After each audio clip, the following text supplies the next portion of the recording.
Weathering the Storm, sponsored by Egan Insurance, Craig's Electrical, and New South Windows Solutions. When a system forms, one crew flies right into the eye of the storm. Meteorologist Amber Wheeler spoke to the hurricane hunters as they prepared for the 2023 hurricane season. Long before they're a threat to our coastline, tropical storms and hurricanes are monitored by the hurricane hunters.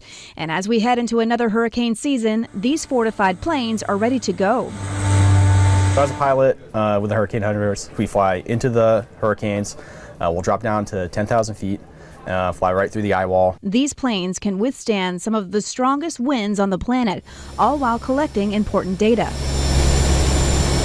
You have to be ready for the turbulence that you're pretty much going to expect. They fly in what's called an alpha pattern, zigzagging through the eye wall and eye multiple times, releasing several dropsons. These weather instruments fall to the surface at over 2,000 feet per minute, all while measuring wind speed, direction, air pressure, temperature, and humidity. That data is sent back to the National Hurricane Center for forecast updates. We're able to have an immediate effect, immediately update the models, immediately give that information to the NHC so they can disseminate it to everyone. Under the wing of the plane is the Stepped Frequency Microwave Radiometer. Affectionately called SMRF, this instrument can read the wind speed at the surface of the ocean.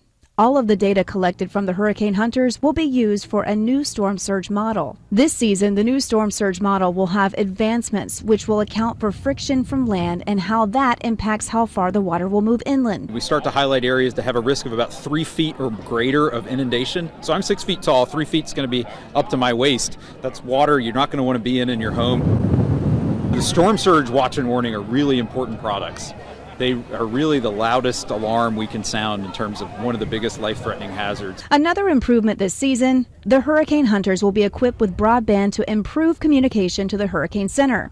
These planes and their pilots have been training in the off-season and are now on standby, ready and gassed up to deploy to the next big storm. It's something that we take very seriously and we have a lot of pride in. For Weathering the Storm 2023, I'm meteorologist Amber Wheeler. After two brutal hurricane seasons, the first and the third most active on record, Louisiana was left unscathed in the 2022 Atlantic season. In fact, Louisiana didn't even enter the cone of uncertainty with any storm. Hannah Gard caught up with the director of the National Weather Service, Ken Graham, to talk about what we learned last year. The 2022 hurricane season started off quiet. It was interesting this season because there was quite a late start. And it was interesting how much African dust was in the atmosphere. It was really keeping things stable. There was an incredible amount of stability over the Atlantic. The first named storm, Tropical Storm Alex, formed 5 days after the official start of hurricane season, marking the first year since 2014 without a preseason storm.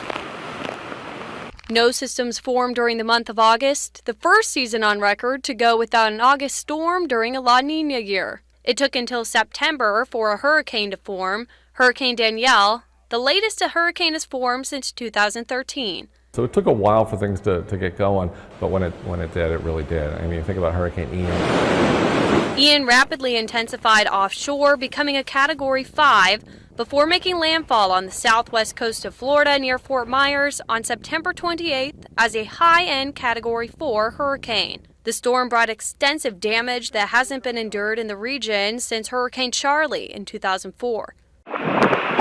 Ian is a reminder that it only takes one storm for the impacts of a hurricane season to be felt for years. The storm also highlighted the importance of improving tropical messaging, including the cone of uncertainty. So remember, the cone is basically about the track. It's an error track based on the last 5 years. 2/3 of the time we think the center is going to be in the cone, but 1/3 outside the cone. How do you convey that so many impacts are outside that cone? Storm surge, wind extends outside the cone, especially when you get to 12, 24 hours out when the cone gets smaller. The better we do, the smaller the cone. Graham says the cone isn't the most important factor in decision making. You got to think about impacts. Impacts. It's not necessarily about that cone, not even about that track. You have to look at what 5 to 7 feet of water means. That could be 100 miles away from the center. Think about that. For Weathering the Storm 2023, I'm meteorologist Hannah Gard. Over the last few years, we've been in hyperactive hurricane seasons with higher than average development and devastating storms. This year, El Nino is setting in. how it could impact this season.